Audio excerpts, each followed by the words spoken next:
También igual tenemos un invitado muy especial, Amán Preston. Es ingeniero informático, especialista en pedagogía para la educación virtual y en este momento se desempeña como consultor de proyectos de innovación educativa. Bueno, hoy pues tenemos mucho tema que podemos tratar y de interés para todos. Entonces, seguramente aprovecharemos esta visita tan importante de Amán y trataremos de compartirles temas de interés para todos. Bueno, Dianis, ¿cómo estás? Muy bien, Olgui, muy contenta de estar acá contigo en nuestra cita semanal con este invitado maravilloso que se me hace conocido, familiar. Muy contenta porque yo sé que el programa de hoy va a ser muy enriquecedor para los profesionales que lo escuchan, que lo ven, porque desde la parte práctica podemos aportarles y ver muchas alternativas de aplicar sus carreras, de aplicar sus enfoques profesionales. Y bueno, sé que vamos a aprender mucho de este programa como de todos. Entonces muy contenta, Olga, de estar aquí contigo, de compartir este espacio y de todo lo que vamos a aprender en esta sesión. Hoy queremos orientar el programa desde la óptica del profesional que se lanza al sector productivo viendo qué camino coger, ¿cierto? Hay muchos caminos que se abren frente a una persona que está recién egresado, pero con la experiencia de Amán queremos que él nos comparta cómo ha sido la orientación profesional que él ha tenido orientada hacia el sector productivo, qué ha demandado el sector productivo y qué oferta ha tenido él desde lo profesional para ese mismo sector, aprovechando pues sus conocimientos y con toda la expectativa desde que él salió de la universidad hasta este momento, cómo ha sido ese crecimiento profesional, cómo ha sido esa madurez profesional orientada hacia el sector productivo. Entonces, bueno, Amán, ¿cómo estás? Bienvenido. Bueno, muchas gracias por invitarme, muy contento de estar aquí, muy entusiasmado por el programa que ustedes hacen. Es un programa bastante interesante, con bastantes elementos interesantes que ojalá la población de estudiantes y de personas jóvenes y profesionales de la región lo aproveche, que tiene bastantes tips y bastantes experiencias muy buenas que he podido escuchar y bueno, espero que podamos aportar un poquito. Bueno, muchas gracias. Amán es uno de nuestros fieles oyentes y comparte también el programa, lo escucha, da su retroalimentación, entonces también muy bueno porque él nos ha dado la retroalimentación acerca de él. Espectacular. Bueno, Amán, entonces cuéntanos cómo fue esa experiencia tuya recién egresado de la universidad, qué soñabas, qué pensabas, cómo veías ese mundo inmenso del sector productivo. Bueno, lo primero es que uno en la universidad trata de no pensar en el sector productivo, porque eso es ciertamente un temor. Pensar en qué se va a desempeñar trabajando en el mundo productivo da un poquito de susto porque uno no se imagina necesariamente que va a conseguir el trabajo que uno quiere. Yo arranqué estudiando Ingeniería de Sistemas en la Universidad Tecnológica de Pereira, y estudiando Ingeniería de Sistemas me destaqué un poquito en el área de sistemas como tal. Del colegio ya me iba bien, pero cuando entré a la universidad me destaqué un poquito y eso me llevó a que en tercer semestre o en segundo semestre consiguieron trabajo como técnico. En esa época, eso fue en el 96, ¿Cómo 97. eran los computadores? Pues si me preguntas a mí, serían completamente distintos a los de ahora. Pero mira que los computadores y las máquinas que tú conoces. No, tampoco tan viejo como pero sí, la diferencia es que hoy día todo el mundo tiene un portátil y es más caro un computador de escritorio que un portátil. En esa época un portátil no existía todavía, habían muy pocos y eran muy costosos. Lo que teníamos era computadores de escritorio con pantallas, pues que las pantallas eran las pantallas barrigonas, pero sus capacidades no eran muy altas. Y ahora nos se va dando cuenta que incluso en sistemas la percepción de velocidad es solo percepción. En esa época la gente se conformaba con unas velocidades muy bajas pero que sentía rápidas. Hoy día uno no se conforma, pero lo que tiene comparado con esa época es una maravilla. Es una maravilla. Entonces, En esa época el internet apenas estaba ingresando en Pereira. En Pereira había un total de más ¿Pero o de menos qué año hablamos? 96. Había un total más o Bueno, menos de 300. De hace 300, 2 días. de 300. En Pereira había un total de 300 usuarios de internet en el 96, Sí. me acuerdo la cifra. Y una empresa nueva, donde una profesora de la universidad llegó a ser gerente de esa empresa, me llamó que necesitaban un técnico medio tiempo, entonces yo arranqué a trabajar como técnico. Claro, yo pues trabajaba en una empresa de internet, cuando el internet era lo nuevo en esa época, uno sale feliz. Llegué yo feliz a mi trabajito, yo tenía 18 años, feliz a mi trabajito. ¿Cuál feliz? Tocaba ir a las casas de la gente y instalarles internet. ¿Dónde vive la gente? Entonces tocaba 3 servicios en la tarde, porque era medio tiempo. Era ir Por la desde distancia. la Circunvalar hasta Dos Quebradas y luego bajar hasta el centro, que era de acuerdo a las horas de la gente, hacer lo que había que hacer en 1 o 2 horas, y pues uno diría configurar internet era muy fácil ahora. En esa época tenía su cuento, entonces la gente llegaba, había que instalarle un módem, conectarlo a la línea telefónica, mucha gente no tenía el módem instalado, desbarátele el computador, póngale el módem, instale el película. Entonces uno empieza a enfrentarse a esa realidad laboral y uno dice, pues uno personalmente dice, esto no es lo que yo quiero hacer de profesional, pero era lo que había. Y pues uno no viene de una familia que digamos sea adinerada, entonces un trabajo le es muy importante para poder mantener vigente y seguir estudiando y seguir pues teniendo sus gustos. Pero bueno, antes de que continúes, porque vamos a hacer todo ese recuento, cuando eras niño, pues como que te inspiró hacia esa tecnología, hacia los computadores, de los típicos que desbarataban los juguetes y todo esto, ¿cómo eras? Es muy chistoso porque yo no tenía computador en la casa, entonces no había como algo que me llamara hacia los computadores. En primaria, pues me iba un poquito bien en matemáticas, no había una asociación a tecnología, no era los que me gustaba desbaratar las cosas, o sea, el tema mío con la electricidad, eso que toda la gente que desbarata y entiende el cable, eso no era lo mío. Como en grado 8º, estaba estudiando en un colegio privado y ahí llegaron los computadores. Y había una enciclopedia del universo. A mí el tema, digamos así, de las estrellas y del universo y de los planetas siempre me ha llamado la atención. Entonces yo conseguía permiso para entrar a esa sala a ver ese software que me dejaba ver los planetas, entonces uno veía Saturno, Júpiter, Urano, no sé qué, veía una galaxia como era, veía cómo era el cinturón de no sé qué. Entonces eso me hacía usar el computador, que también entendí que había un propósito para usarlo. O sea, yo no llegué a usar el computador como a ver esto, cómo es que se maneja, sino venga, cómo entro el programa. Y yo aprendí a abrir el programa y en esa época los mouse no existían, no había, era comandos de DOS. Entonces yo aprendí con comandos de DOS a abrir el programa, el profesor me dejaba y miré el programa. A los días llegó otra versión que sí tenía mouse y era más fácil de manejar. Pero empezó el profesor a darse cuenta que a mí eso se me facilitaba. Lo importante que son los profesores, ¿no? Esas personas que están en el proceso en el cual uno identifica un talento, porque muchas veces los talentos se quedan ahí, porque nadie los ve, porque nadie lo ayuda, digamos que esté como en una visión más panorámica. Entonces es muy interesante que el profesor lo hubiera identificado. Sí, y el perfil del docente, porque no todos están interesados en descubrir en el estudiante sus talentos, pero hablemos positivo porque somos optimistas, pues, y esperemos que sea, porque determinan su futuro. Exacto. Entonces al ver que se me facilitaba el profesor, me daba cierta libertad para usar los equipos y saber que yo aprendía rápido. Nunca fue un tema de programación realmente lo que él identificó.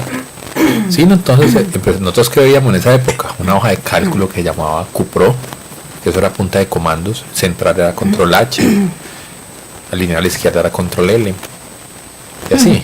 ¿Y te acuerdas de eso? Yo no me acuerdo. Pues a mí me tocó, pero ustedes no saben lo importante que es para manejar Excel. sí, sigue siendo Desde igual. ahí lo recuerdas. Los comandos en Excel todavía existen, solo que son diferentes. Hay ocasiones en las que poner un número pero que lo maneje como un texto es casi imposible. No sé si les pasa, ustedes ponen un número pero quieren que no sea un número como tal o que se comporte diferente. Hay que poner una comilla antes. Eso lo aprendí yo de QPRO. Entonces son cositas que incluso eso me llevó a empezar a aprender fácil comandos y empecé a aprender los comandos de DOS. Eso hoy día a mí me sirve mucho porque mientras mucha gente ya no sabe qué es eso, yo puedo interactuar con el computador de otra forma porque sé cuáles son los comandos que al final hay que ejecutar para que algo pase. Lo que pasa es que yo nunca entendí por qué yo disfrutaba de eso. Me acuerdo que ya empecé a ir los sábados a acompañar a mi mamá a la oficina de mi mamá y allá había un computador. Pero era un computador de una oficina, ahí no habían juegos, ahí no había nada. Yo me sentaba frente al computador a recorrer los directorios a punta de comandos. Yo digo que yo era buscando algún juego, pero yo era tratando de... Me sentaba y me podía gastar 2 horas nomás mirando cómo funcionaban los comandos de DOS. Entonces mi mamá entendió que me gustaban mucho los computadores, me facilitaban, entonces empezó a enseñarme más cosas, nunca programación, pero sí más cosas de usar el computador, de programas que habían chéveres. Entonces cuando había que escoger qué estudiar, pues computador y ingeniería de sistemas, y estaba recién inaugurada la facultad de ingeniería de sistemas en la Universidad Tecnológica de Pereira. Estaba en 3er semestre. Entonces yo listo, pues ingeniería de sistemas, la abrieron, me gustan los computadores, pues me debe dar bien eso. Salí del colegio, me fue relativamente bien en las pruebas ICFES, en esta época llamaban ICFES, hoy llaman Saber. ¿Cuánto sacaste? En esa época saqué 350. Era de 0 Era a 400. a 400. Un puntaje, yo fui el 8º puntaje más alto del colegio. El puntaje más alto del colegio fue 371. Pero 350 era un muy buen puntaje. Yo con 350 podía entrar a lo que quisiera. Pero Amán, ¿te calificaron alguna vez como chico brillante? Extra talentoso. La verdad es que sí. Porque eso es la verdad es que sí. Eso vamos a hablar de niño. La verdad es que sí. ¿Cómo es que se llama? Talento excepcional, es que se llama. Pero fue muy chistoso también cómo llegué a eso. Yo llegué a eso porque yo hacía, cuando estaba niño, cuando estaba en primaria, yo hacía la O y la L al revés. Yo te digo, la O y la L al revés. La O es un círculo. Usted como lo haga, es un círculo. Pero entonces, ¿es así o es así? Lo hacías la O normal es así. O sea, uno arranca con el punto de arriba y gira hacia la derecha. Yo arrancaba con el punto de arriba, pues giraba hacia la izquierda. Y la L, en vez de hacerla de arriba hacia abajo, la hacía de abajo hacia arriba. Y tenía un problema con la O y la N.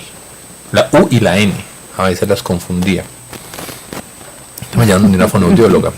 Que la profesora me remitió a una fonoaudióloga. Me acuerdo que en esa época yo estudiaba en la escuela Juan 23 y me tocaba salir de clase e irme para Confamiliar de Cuba, donde la fonoaudióloga.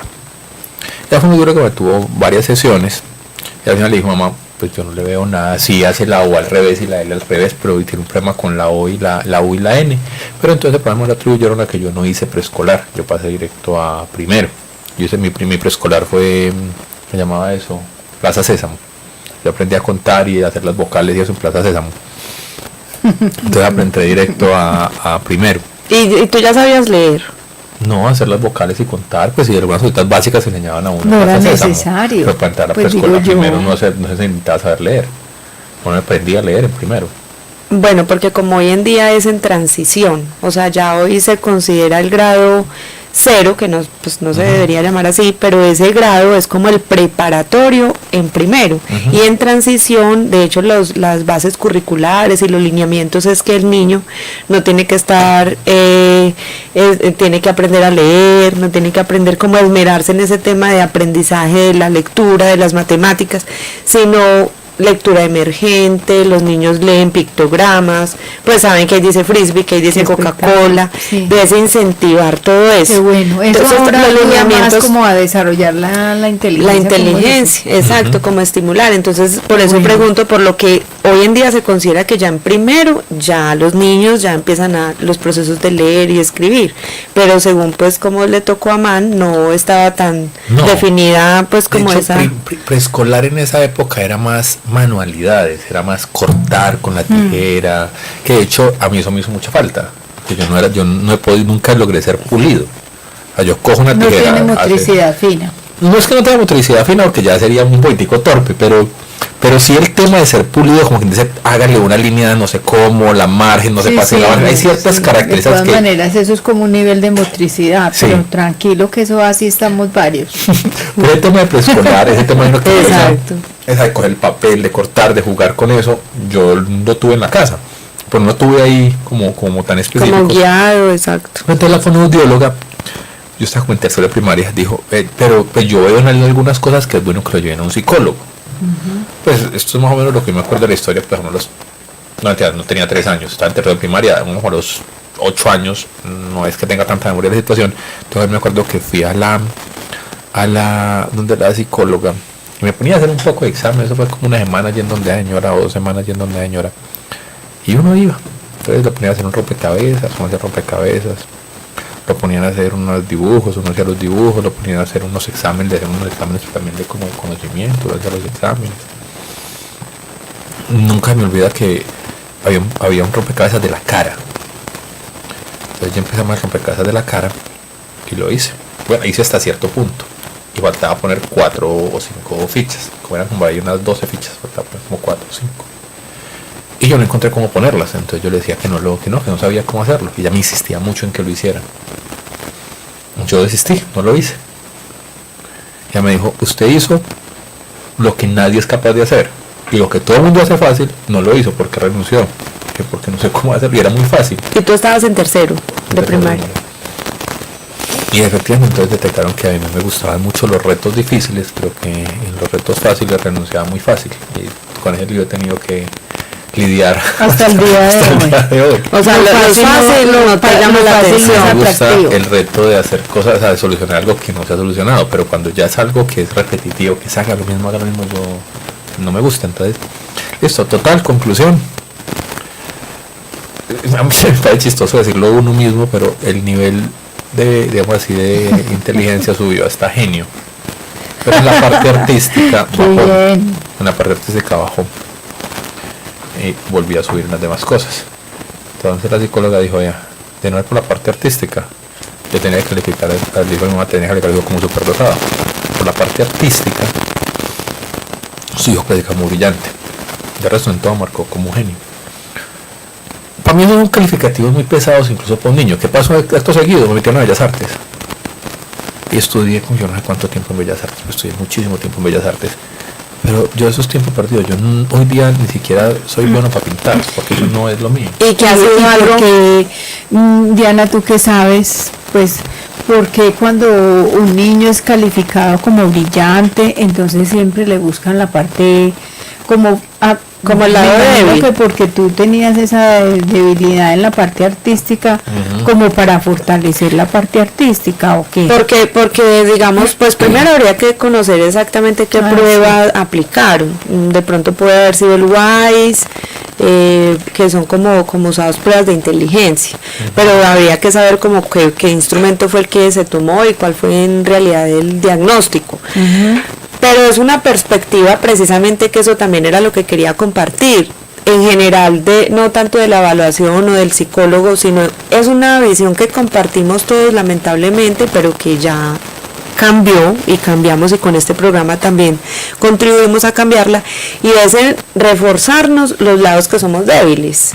Entonces él en todo es 99.9 no se le presta la atención debida a la fortaleza. A la fortaleza, digamos que en este caso era el 99.9, entonces fortalezca eso, porque es que esta persona es muy completo su perfil, pero no, es que le falta solamente dibujo. Entonces el tiempo que se invirtió, el esfuerzo en que una persona lleguemos a ser medianamente aceptables en lo que no somos buenos. Además, porque en este caso el dibujo pues no estaba afectando un tema académico, era más que todo como una perspectiva para llegar a un 100%. Pero como tú dices, eso también genera una presión en un niño. Claro. Y eso es un llamado también a nosotros, los psicólogos, o en general como las personas que estamos en ese proceso, porque mira que eso se puede ver como algo muy positivo, pero de cierta manera se puede ver también como algo negativo, porque genera como un alto compromiso, como Dios mío, yo soy brillante, entonces yo tengo que ser brillante, yo tengo que sabérmelas todas, por ende la mamá se siente muy orgullosa y los padres, pero entonces también generan como un estrés, como una tensión por aprovechar y no dejar como el caos, el curso natural del niño. Que yo creo que saldría más natural y se potencializaría mejor, más, exactamente. Es como la idea. Hubiera sido mejor que se hubiera enfocado en fortalecerlo, o sea, en seguir trabajando para lo que uno era bueno. Uno no puede aspirar a ser bueno en todo. Si uno tiene algo en lo que no es bueno, pues hay que aceptarlo y se suple. Hay muchas otras formas de No, y suplirlo. así somos todos. Pues tenemos unas virtudes y otras cosas que no son tan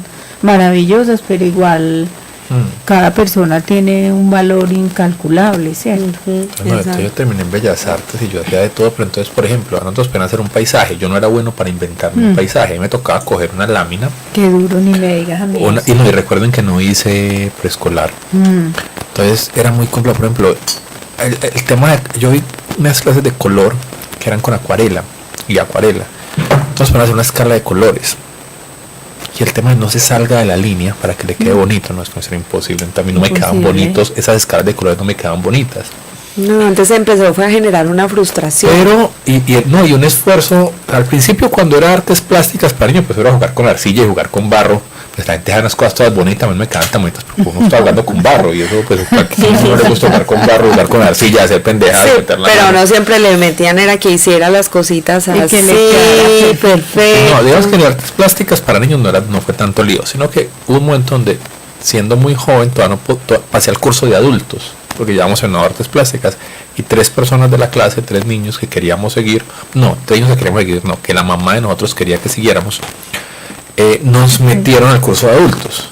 Entonces el curso de adultos ya no es jugar, ahí sí ya hay un curso real de, venga, que hay que dibujar así, entonces hay que hacer el boceto con técnica, entonces incluso para dibujar hay una cantidad de técnicas, dibujar un bodegón hay una cantidad de técnicas, entonces nos enseñaban, coja el lápiz, entonces listo, coja el elemento más pequeño entre el bodegón, por ejemplo es una uva, mida la uva, entonces uno coge con el ojo y mide la uva, o sea, mide cuántas uvas tiene la botella, entonces usted ya sabe, si dibujo la uva de este tamaño, entonces la botella son 7 uvas, y uno cuenta 7 uvas y hace un rectángulo y ya hay una técnica para dibujar la botella, o sea, eso es más regla. Entonces cuando eran cosas así con regla, ahí me iba muy bien. Entonces yo medía la uva, hacía los rectángulos y los cuadrados de acuerdo a la figura y los círculos, y luego empezaba a pulir. Entonces en los bodegones me iba relativamente bien para hacer la figura humana, el rostro tiene técnica, del borde de la frente al punto donde inicia la nariz es la misma distancia que el punto donde inicia la nariz al punto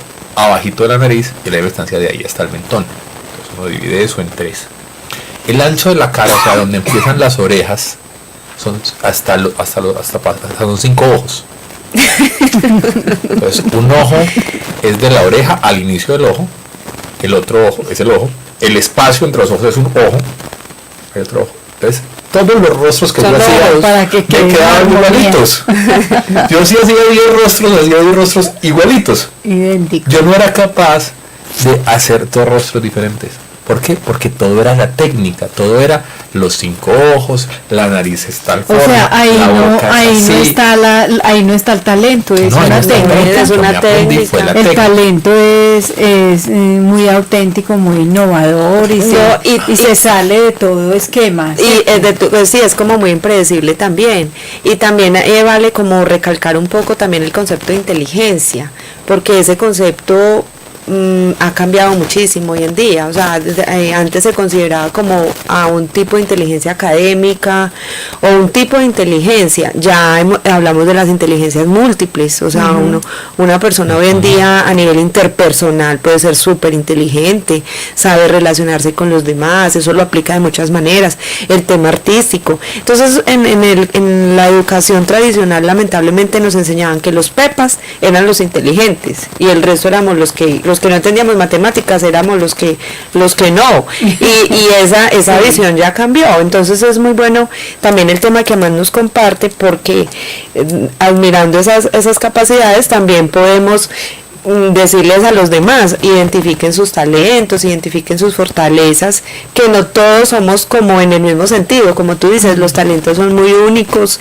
y que no somos buenos para todo. O sea, definitivamente por más excelentes que seamos, no podemos ser buenos para todo. Entonces, si la psicóloga todo, ni conocer todo, pues. Si la psicóloga hubiera dicho, él solo le falta la parte, digamos, de deportes o no sé, entonces hubiera empezado un camino para tratar de reforzar eso, y no somos buenos tampoco para todo. Ajá.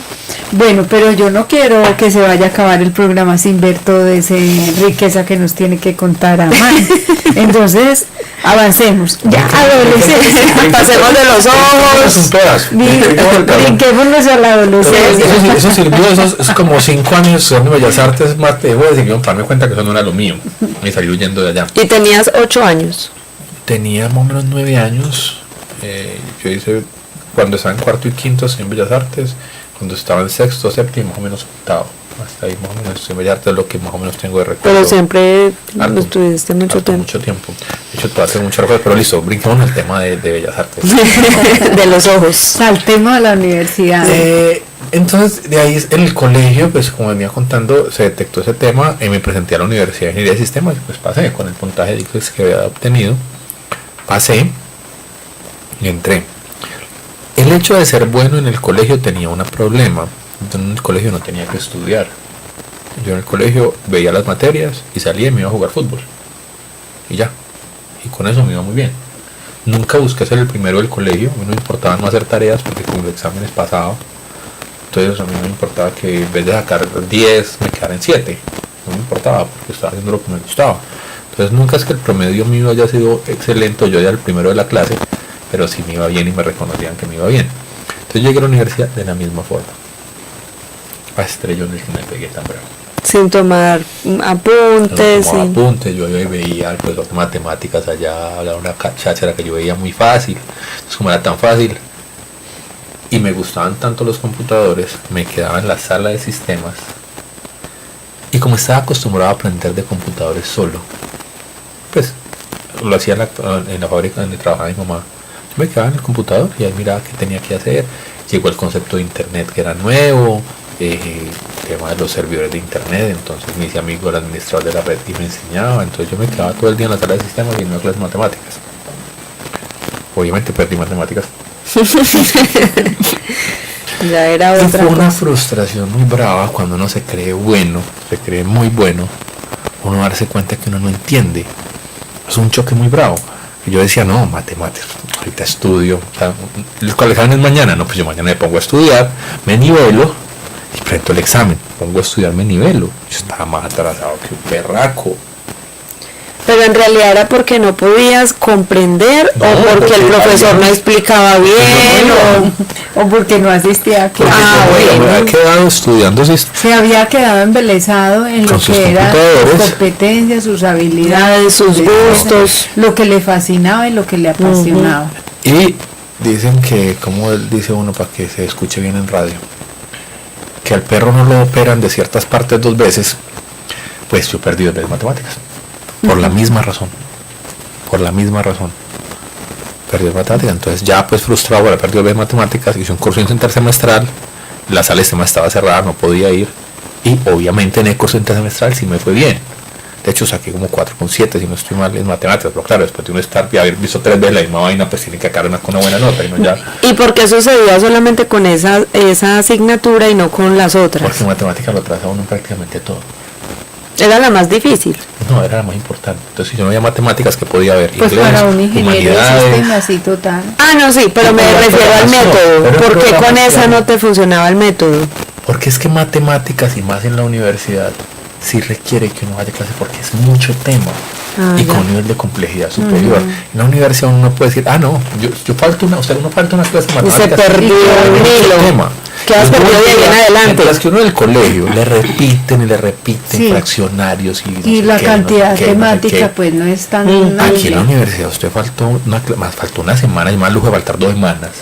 No, pues Yo terrible. volvía y entraba y no tenía ni idea de qué me estaban hablando. Entonces cuando me lograba ubicar, volvía y faltaba, entonces llegaba al examen, resulta que había una cantidad de cosas que no era solo, o sea, uno en el colegio le pone un tipo de ejercicio, usted con que lo aprenda a resolver es suficiente. Aquí no es solamente eso, aquí es entender aplicaciones en ciertas cosas de los ejercicios. Yo me acuerdo que yo aprendí a hacer ciertas cosas, con límites muy fácil de resolver. Yo llegaba al examen, porque yo decía, no, yo sé resolver límites, no es de límites, claro. Yo llegaba al examen y no era resolver un límite, era una aplicación, y uno tenía que, de esa aplicación, entender cuál era el límite que tenía que calcular. No, yo nunca entendía nada, yo no había estudiado para eso. Entonces me estrelló horrible. Entonces claro, logré pasar matemáticas 1, entré a física, entonces fue un poco difícil, total, resumiendo la historia también, me echaron de sistemas. ¿De sistemas? Sí, claro. De la carrera. Claro, pues porque yo no iba a matemáticas, no tenía matemáticas, lo echan de la carrera. Pero o sea, la opción ahí era haberla cancelado o algo así. Ya ni así. De alguna forma la universidad, pero yo era tanto lo que le había dedicado a las materias de programación y a aprender de computadores, que cuando yo estaba en tercer semestre de sistemas, el semestre en el que me echaron, la universidad programaba cursos que yo le orientaba a personas de octavo, noveno semestre o décimo semestre de ingeniería de sistemas. O sea, había un reconocimiento que lo que yo sabía no lo sabía casi nadie en la universidad, pero eso no sirve para probar la universidad. Entonces yo aprendí cosas muy interesantes, no solamente de programación, no solamente de redes, de la parte física del computador, de la parte física de las redes, que hoy día todavía me diferencian de mucha gente. Pero académicamente fue terrible. Fue terrible el escenario. Entonces, claro, me pasé por ingeniería eléctrica, que era pues lo único que quedaba como que yo podía aplicar, porque en esa época las ingenierías en la tecnológica eran eléctrica, mecánica o industrial. No había mecatrónica, que hubiera sido una buena alternativa. Entonces me pasé para ingeniería eléctrica. Pero a mí no me gustaba la ingeniería eléctrica, me hice cuenta del magnetismo, las corrientes, a mí no me llamaba la atención. Me pasé para ingeniería eléctrica con la expectativa en algún momento poder regresar a sistemas. Pero aún estando en eléctrica, el amigo mío que era el administrador de la red de la universidad lo contrataron en Estados Unidos, una persona también muy inteligente, muy tesa. Entonces a mí la universidad me contrató de monitor para que le ayudara al nuevo administrador de la red. Porque a pesar de que era un profesional ingeniero, no es que supiera tanto de la administración de la red. Entonces yo empezaba a trabajar con él y a ayudarle y a enseñarle un poquito. Y efectivamente son personas que hoy día todavía son grandes amigos míos porque de alguna forma reconocieron que uno les ayudó mucho en su primer trabajo. Siendo yo un estudiante, a un ingeniero le ayudé en su primer trabajo a que pudiera desempeñar bien. Y aprendieron mucho y todavía son muy agradecidos conmigo. Estando en ingeniería eléctrica, que no era lo mío, un amigo, ahí empecé a trabajar como resolventaba yo mi vida, trabajando como técnico. Entonces me llamaban de técnico, de una parte, de otra, entonces uno iba a instalar computadores. Entonces uno empieza a ver que esa es su expectativa de vida. Por otro lado, a mí me gustaba mucho el tema de seguridad de computadores, entonces tenía fama de ser el hackercito de la universidad, lo cual hasta me trajo problemas. Entonces uno se iba haciendo un nombre, pero uno no era disciplinado para tenerlo, y lo único que uno veía que en lo que en eléctrica uno va estudiando, pues uno es lo que uno le gusta. Y en sistemas, la expectativa de trabajo que uno ve empieza a ver es ser técnico, entonces ir a instalar, eso es muy desgastante y muy cansón. Recuerdo que una vez una empresa, no me acuerdo el nombre, que por allá en la 22 con cuarta, le dijeron pues que yo era muy bueno y que me contratara. Entonces me llamó a que trabajara con él, quería que me saliera a la universidad, pues yo le dije que trabajaba medio tiempo. Pero claro, cuando uno es estudiante le tocan unos explotadores, la cosa muy impresionante. Y dice, no, venga, es que tengo un proyecto en una red, pero no sabemos qué es, porque no va y la revisa. No, son 2 horitas. Pues le pago 20.000 pesos.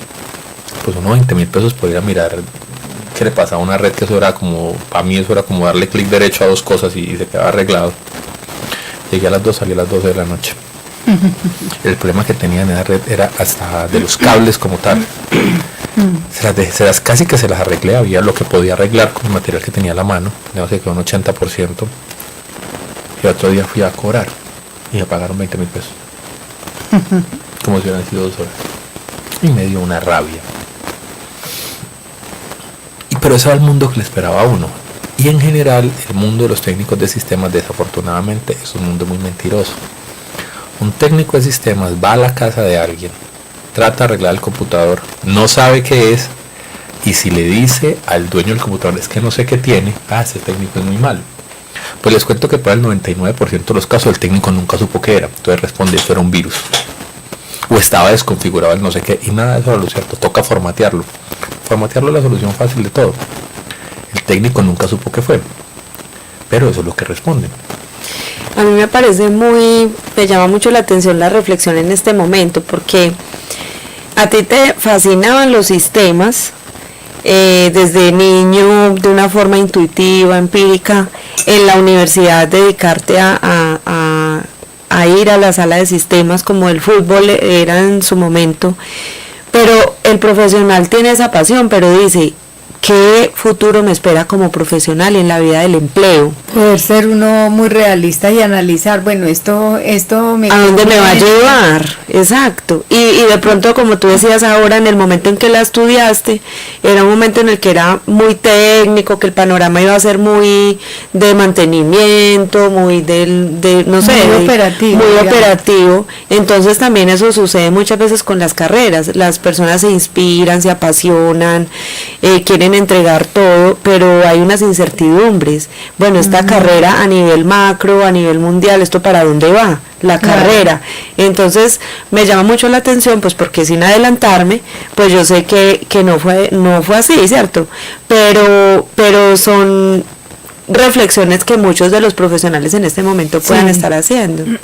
Sí, por lo general, digamos que el profesional tiene una expectativa desde la óptica de su formación y considera, yo creo que sobredimensiona el futuro que le espera, porque está soñando, porque piensa que va a poder acceder a unos niveles laborales interesantes, a un ingreso que pueda ser representativo, pero nuestra realidad es muy diferente. Que se puede hacer, ¿cierto? Pero de una manera más aterrizada, quizás de pronto genera más esfuerzo, pero por lo general los sueños de uno sí son más fantasiosos de la pero realidad. De todas maneras, allá es donde queremos llegar, pues, con Amán. ¿Cuál su sueño y cómo lo fue moldeando según el contexto? Eso fue como un sapito, o sea, los 3 brincos y ya. Según su entorno, porque el entorno tiene una incidencia total, sí. Impacta ampliamente, pues, nuestro desempeño profesional. Y no solo el entorno, sino la necesidad y cómo uno se sepa adaptar a la necesidad o no. O sea, yo necesitaba trabajar, entonces me llamaban, instalé un computador.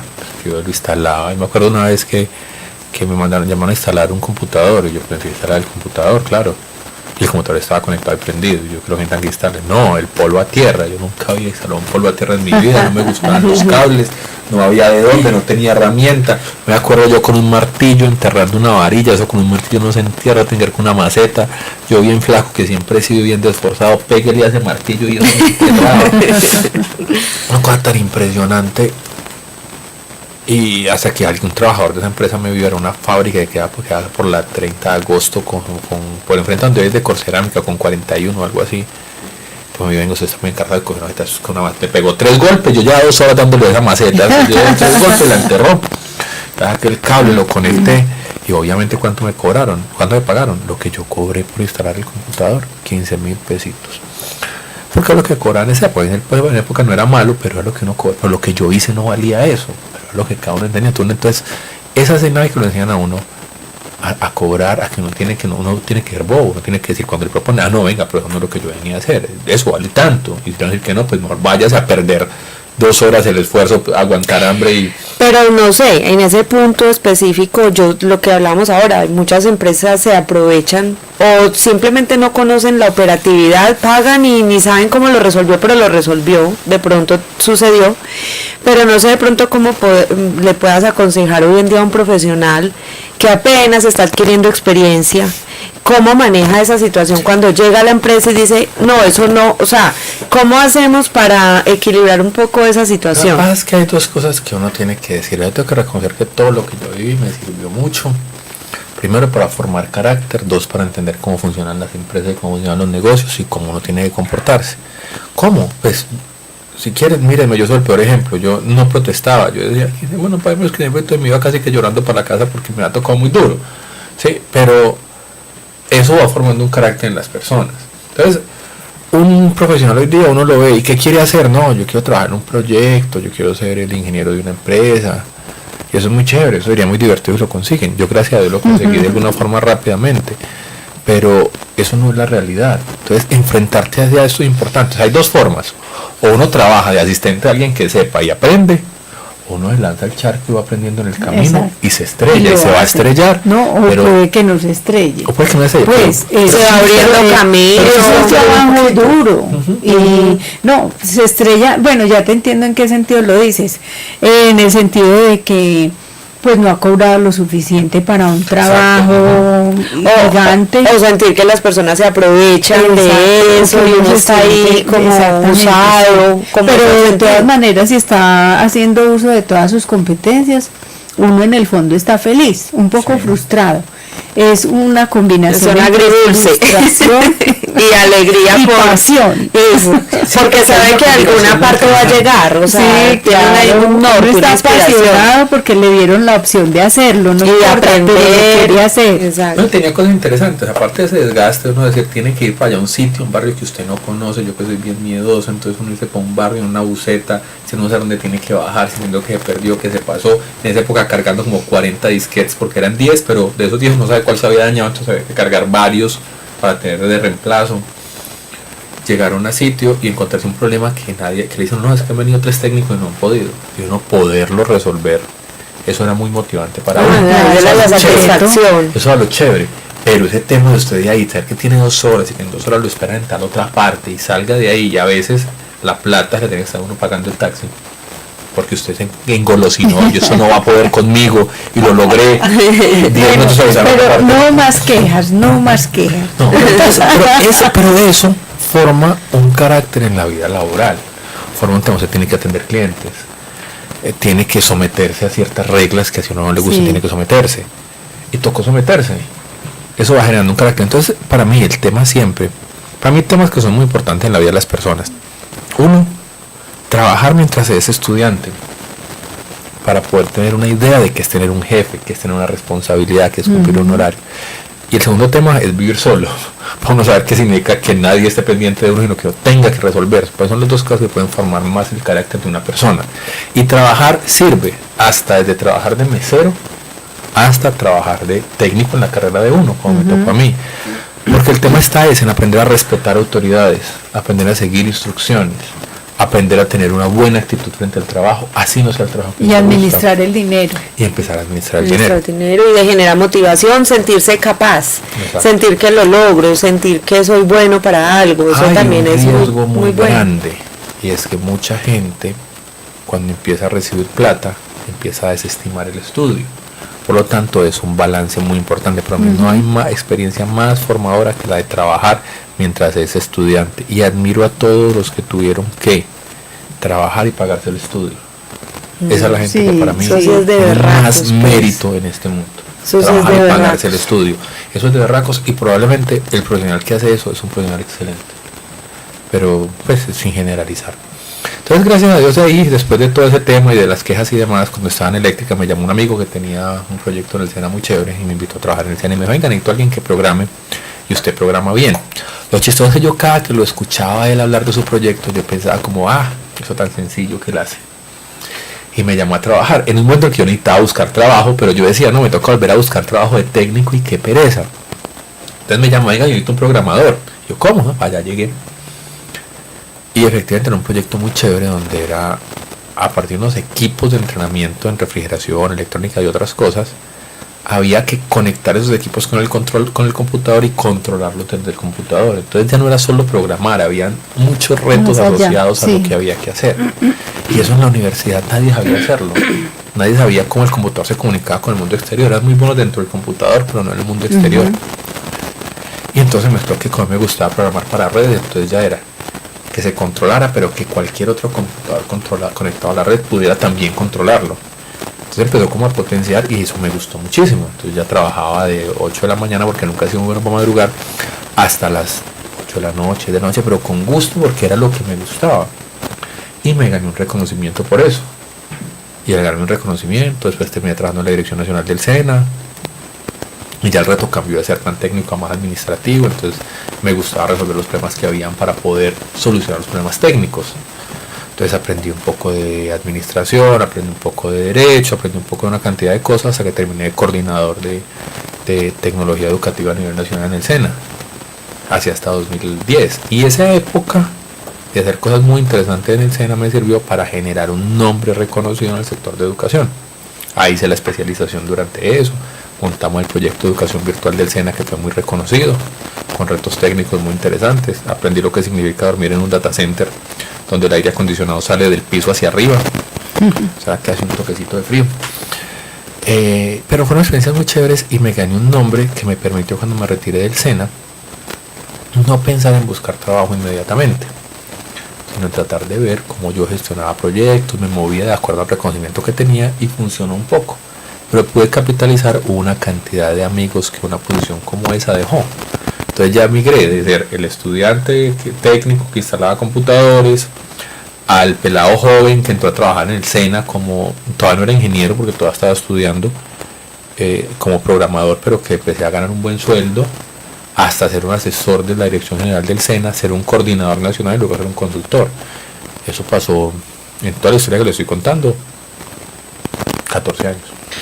¿Tú crees que esos esfuerzos que tuviste que hacer dieron su fruto con esa oportunidad y con esa entrada al SENA? O sea, hoy en día las personas pueden decir, yo por qué me estoy esforzando en esto, me está tocando duro, estoy adquiriendo experiencia, pero esto parece como que no va para ningún lado, pero de repente luego le vemos un sentido y decimos, fue sembrando en perseverancia, sembrando en profesionalismo, en forjar un carácter.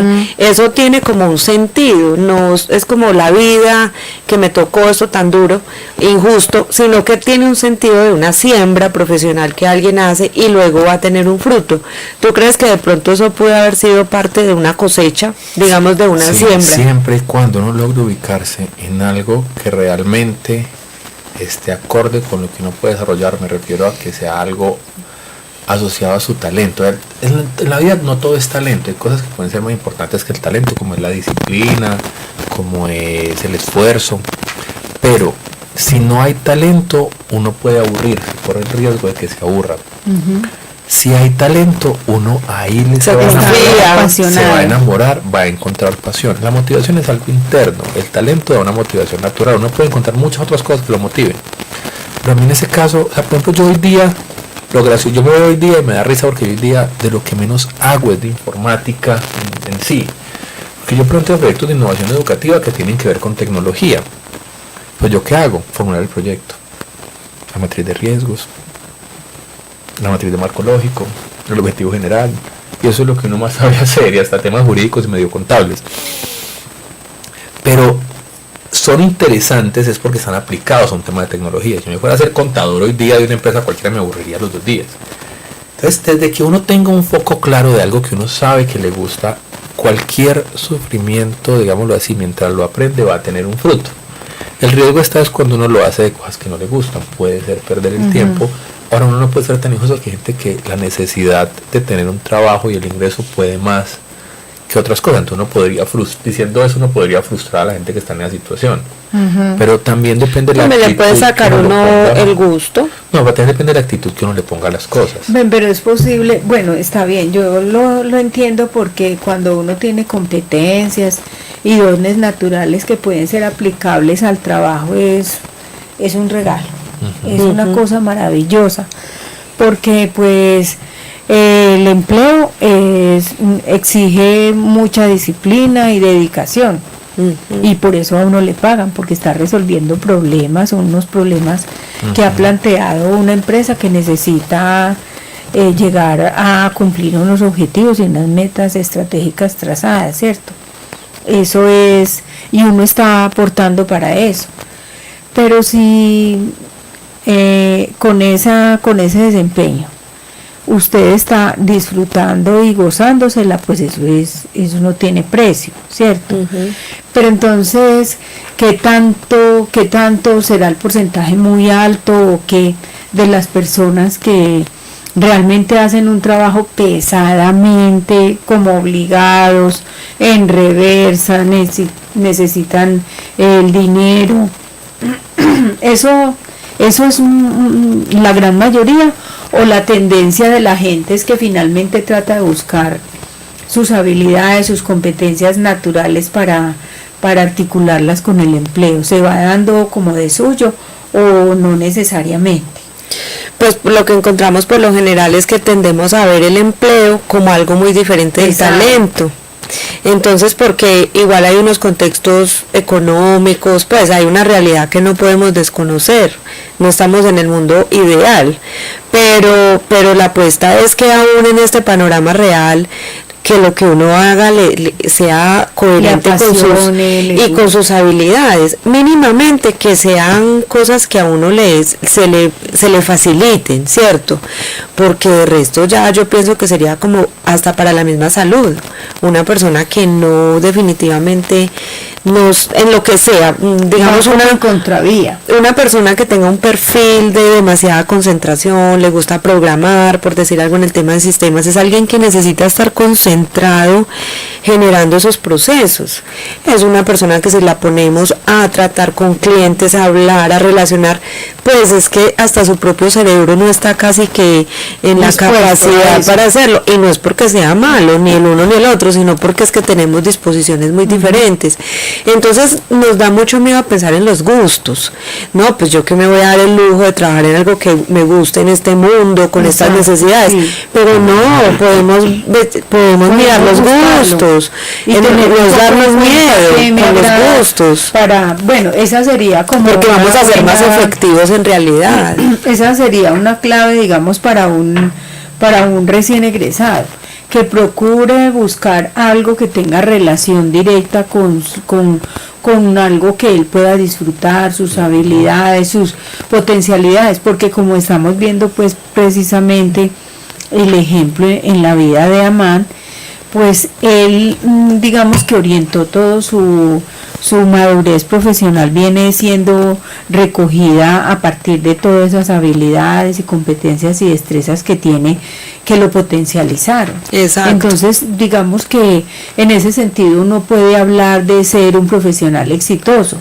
El profesional exitoso está haciendo lo que le apasiona, lo que le gusta. Y tiene un camino que tampoco quiere decir que ya lo forjó, porque también sucede el recién egresado que dice, no, qué pena, eso a mí no me gusta, entonces, no, también como hemos hablado en el programa, desde la oportunidad de aprender, muchas cosas no le van pues no van a ser fáciles, pero tenga un norte, sepa hacia dónde va, y porque esas situaciones cobran un sentido, porque si no se vuelve definitivamente la cabose. Sí, bueno, pero no quisiera que se nos acabara el programa, ya nos queda poco. Vamos a brincar. Como siempre nosotros estamos en lo mejor de la conversación cuando estamos llegando al final, pero igual de principio al fin interesante. Pero entonces yo quisiera que Amán pues nos contara ya cómo todo, recoger ese recorrido, esa experiencia, toda esa pasión por lo que haces. Entonces en este momento como consultor, ahí sí, ¿cómo se consolida? Sí. O cómo se concatena todo. Es que es algo muy interesante cuando entonces uno ya logra tener cierto reconocimiento de que uno es bueno para algo. Por ejemplo, desde que se creó la ley 30 del 92 no se creó una universidad pública. Recientemente se creó una universidad pública digital en Antioquia. Y entonces toda la ventaja que me llamaron, venga, necesitamos que usted nos asesore en cómo vamos a crear esta universidad, cómo la vamos a montar, porque es digital y ustedes es lo que saben. Entonces uno ya tiene la posibilidad de soñar. Entonces yo cómo me la imagino, entonces voy donde una persona que entonces me atiende y es igual, más o menos le gustan las locuras de uno, empieza a soñarse y ese reconocimiento lo deja que uno, entonces ahora sí se sueña cómo quiere que sea la plataforma, cómo quiere que sea el escenario tecnológico de la universidad. La competencia te trae los sueños. Exacto. Entonces yo nunca me imaginé ser consultor, nunca me imaginé como el tipo de vida que traía, no se fue dando, pero se fue dando alrededor de uno ir los sueños paso a paso. O sea, yo que soñaba cuando estaba en la universidad con ser un hacker reconocido y significativo en este mundo. Gracias a Dios esa no fue la orientación que tomé, pero sí encontré algo que significaba hacer cosas que otros no hacían en control de equipos.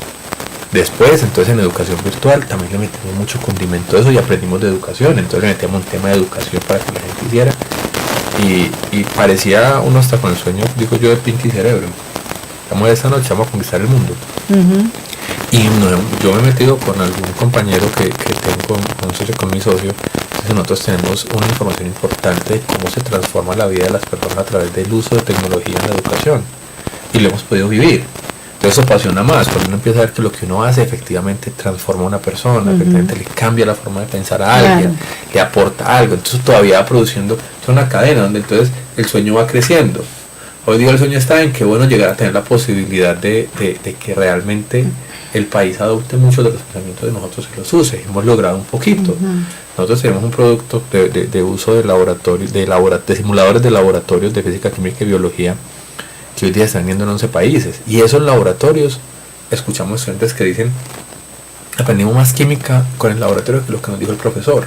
Entonces eso es lo que lo va alimentando a uno y lo va llenando de entusiasmo a seguir haciendo cosas. Y se conecta directamente con la práctica, porque la teoría, la práctica enseña más que la teoría, después es innegable. Exacto, y todo con que con lo mismo, uso de tecnología, que las prácticas se van haciendo, el aprendizaje sea deductivo, hay una cantidad de cosas que con sentido que uno va juntando y entonces pues ya uno sí. y entonces, pero que sea un ambiente innovador, que reconozcamos tecnologías nuevas, no quedarnos en lo mismo. Entonces viene lo que a uno le gusta. ¿Cómo? Que sea innovador. Entonces, ¿qué tecnologías nuevas vamos a agregar? Entonces ya hablamos de robótica, ya hablamos de una cantidad de simuladores en agronómica, en diferentes áreas que se vuelven muy llamativas y se vuelven muy chéveres.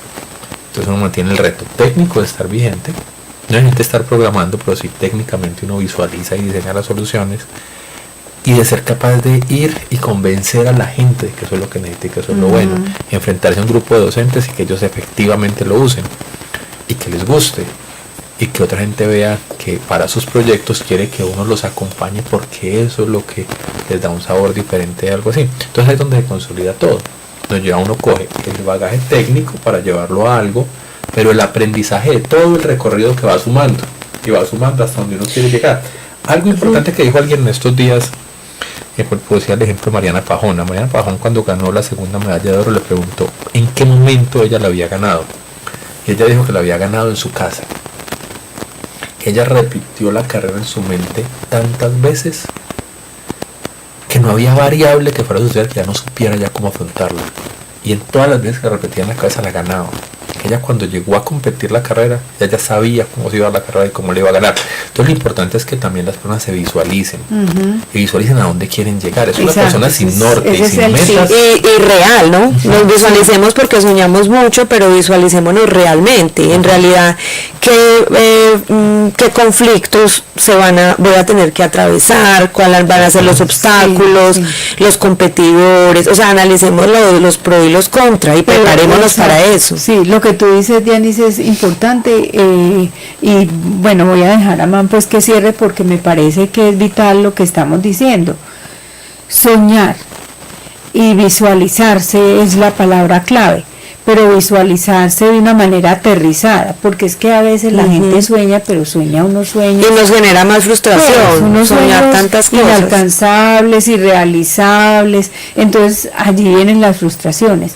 Pero si yo me visualizo y me sueño desde un contexto lo puedo lograr, realista, que sea viable para mí, entonces genera más motivación como ejemplo, y entonces te cedo la palabra. Y me gustaría que en ese cierre pudieras como compartirnos de pronto algunos logros específicos para que nuestros oyentes también conozcan de esos logros, y que el talento no lo estamos dando por sentado. Yo veo que antes cada vez como que son unas capas más profundas y se amplía, entonces es muy interesante. Porque es infinito, pues el sí, no termina, no se te acaba, no si termina. Crece, yo pienso que es antes crece, más va creciendo, que se alimenta, crece más y más. Pero fortaleciendo lo que ustedes dos decían, miren que Mariana Pajón no se soñó en el podio recibiendo la medalla de oro, se soñó corriendo la carrera, sorteando los obstáculos y ganando. El sueño no lo pensó, se visualizó.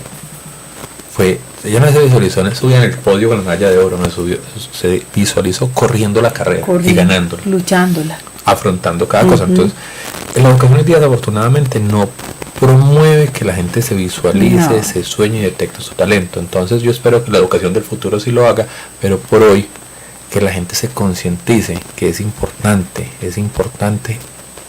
entender cuál es el escenario adecuado para uno. ¿Qué se llama el escenario adecuado? Uno, en qué puede ser exitoso, cuál es su talento, llamémoslo así, o quitémosle el peso al talento. Uno, en qué se puede desempeñar bien. Que es bueno, y eso que le contextualizarlo a sus oportunidades. No necesariamente no tiene la oportunidad de, o sea, el talento no es la profesión. El talento no es yo soy bueno en ingeniería de sistemas, no. El talento es cómo proceso la información, cómo la visualizo, cómo tomo decisiones. ¿Qué contexto le doy? ¿Qué sentido? Que yo no me sienta acomplejado ni menor que el otro. Yo estoy feliz y orgullosa con mi talento. Con el talento, que son muy diferentes unos de otros. Entonces, una frase de cierre es: cada profesional, cada estudiante visualice para dónde quiere ir, explore, hable con otros profesionales, mire cuál es el escenario donde él se ubica, donde él sí se puede visualizar, y trabaje fuerte para hacerlo. Así le toque arrancar unos escenarios difíciles que a todos les va a tocar. Sí. No conozco un gerente que haya nacido con la gerencia, a menos de que la haya heredado. Sí. No. Pero aún así debe gestionarla. Pero tampoco. Si no aún así debe las competencias, la tenacidad, bien, eso no sale. Tiene que haber hecho un proceso. Entonces visualícense y crezcan adelante. Pero entonces por reconocimientos, yo tal vez lo más importante que tuve fue el premio de gerencia pública que otorga la función pública por el proyecto de educación virtual del SENA, proyecto que hace parte del banco de proyectos exitosos de la nación y está a nombre mío. Eso es como el Oscar de la función pública, y lo tuve un reconocimiento como por tener el proyecto de educación virtual más importante a nivel nacional en el 2007. Fui director del primer programa que llevó personas colombianas a buscar inversión en el Silicon Valley en Estados Unidos. Llevamos 2 años consecutivos, 8 personas, 4 proyectos del SENA y 4 externos. Se llama el Global Acceleration Program. Fui reconocido como en el 2001, cuando tenía 21 años, conferencista del Día Internacional de Seguridad de Cómputo. Me han invitado a ser conferencista en el exterior, en Estados Unidos, en San Diego, en Boston, en Washington. Tuve la oportunidad de dar una conferencia en la Embajada de Colombia en Estados Unidos, en Washington, en el consulado. Me invitaron a Bangkok, a Manila, a ser conferencista, a España, en Sevilla. Entonces, el hecho de hacer las cosas me ha permitido hasta disfrutar y conocer el mundo. Y eso, que las medallas verdaderas, por decir así, todavía están por conocerse. Esas personas, o demás que ya has conocido muchas, esas personas que te dicen, has contribuido a que mi vida cambie, has contribuido a que sea mejor. Esas en realidad son las medallas que nos nutren de pasión y de entrega por lo que hacemos. Personas que trabajaron con uno y que hoy día lo reconocen a uno como un referente, como alguien que les enseñó y de quien aprendieron, y hoy día hay cariño, hay respeto, hay trabajo. Es muy importante. Yo tuve la oportunidad de ser jefe de una cantidad importante de personas, 26, 27 años. Eso fue una responsabilidad muy grande, pero muy formadora. Y gracias a Dios se puede contar con que esas personas hablan bien de uno. Y lo quieren, sí, bueno. No, pues más. Bueno, Amán, hemos llegado al final del programa. Como siempre, estamos acá embebidas en el tema y podríamos hablar otras 2 horas, pero bueno, se nos llegó el fin. Te agradecemos. Gracias porque pues has abierto unas nuevas expectativas para los futuros profesionales y seguramente también para los profesionales, a no desistir, a no desmayar, a confiar y en sus potencialidades y en sus capacidades, e insistir. Hay que tener tenacidad y hay que insistir, porque seguramente que seremos exitosos cada uno en lo que hacemos. No todos tenemos que ser estrellas de Hollywood, pero cada uno desde su campo puede ser exitoso y transformar. Entonces, y transformar el entorno. Sí. Entonces, bueno, muchas gracias. Gracias a ustedes. Bueno, y recordarles nuestra página web www.levenradio.com para que se animen mientras estudian y trabajan en la oficina, desde su portátil, desde su equipo, escuchar una musiquita muy rica, muy agradable, y darse una pasada por los programas que también están muy, muy buenos en Leven Radio. Bueno, chao.